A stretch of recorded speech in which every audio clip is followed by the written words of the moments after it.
It's thought that less than 2% of the world's population have ginger hair, and for photographer Kieran Dodds, that's a reason to celebrate. He's spent years taking portraits of redheads from as far and wide as Russia and Jamaica. We'll hear more about all of that from Kieran in a moment. But first, here's some reasons to be loud and proud about the colour of your hair. Who has the ginger? The thing about having red hair is that, apart from in Scotland, where you're not that unusual, I think it makes you stand out. We've got very unique personalities, a bit of fieriness, a bit of passion, but all good. Who has the ginger? Ginger, ginger, ginger, ginger, ginger, ginger. We're the Mackay family and we're happy to be ginger. I never imagined I'd marry someone with ginger hair.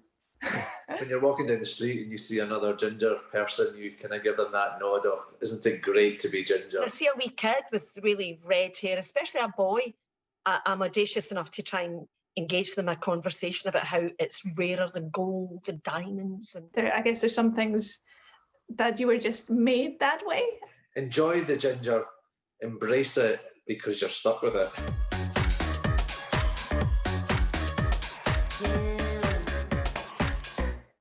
Well, let's speak now to photographer Kieran Dodds. He spent years taking portraits of people with ginger hair in different parts of the world. Lovely to see you. Thanks so much for joining us. So what inspired you to go around and take these portraits? Well, I've been ginger for a few years myself, but it was actually in 2014, before the independence referendum. I was just thinking about these cliches of national identity, and I was doing a few different projects or thinking of them. And there's a couple of things. I was starting to research it, and online I found this very dubious map, which had two hotspots of ginger hair. One was in Scotland, and that was verified by science, and the other was in Russia. And so at that moment I thought, this is a global trait. There's something else going on here.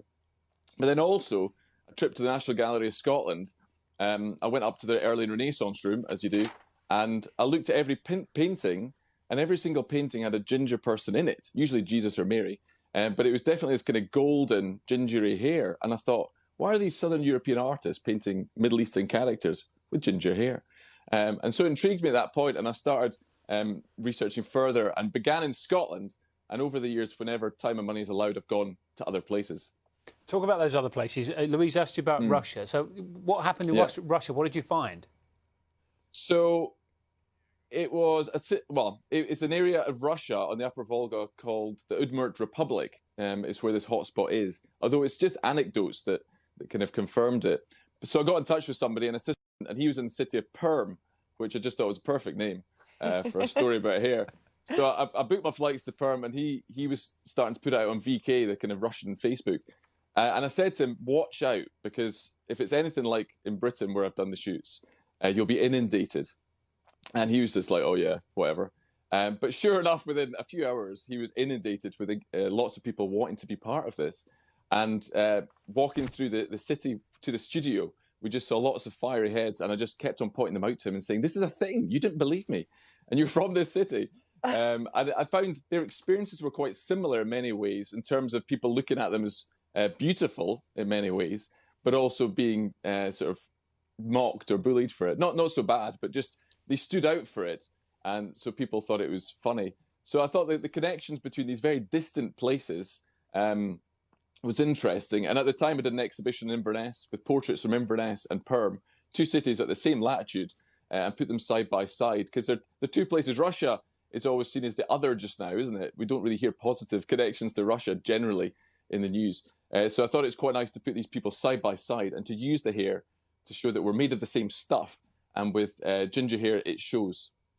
We're just looking at some of your portraits now, and they're absolutely lovely. And thank you very much indeed for joining us this morning. It's great to hear about it. Thank you. Cheers. And Kieran's book is called Gingers. And it really is quite interesting. Yes, it's a really interesting story, isn't it?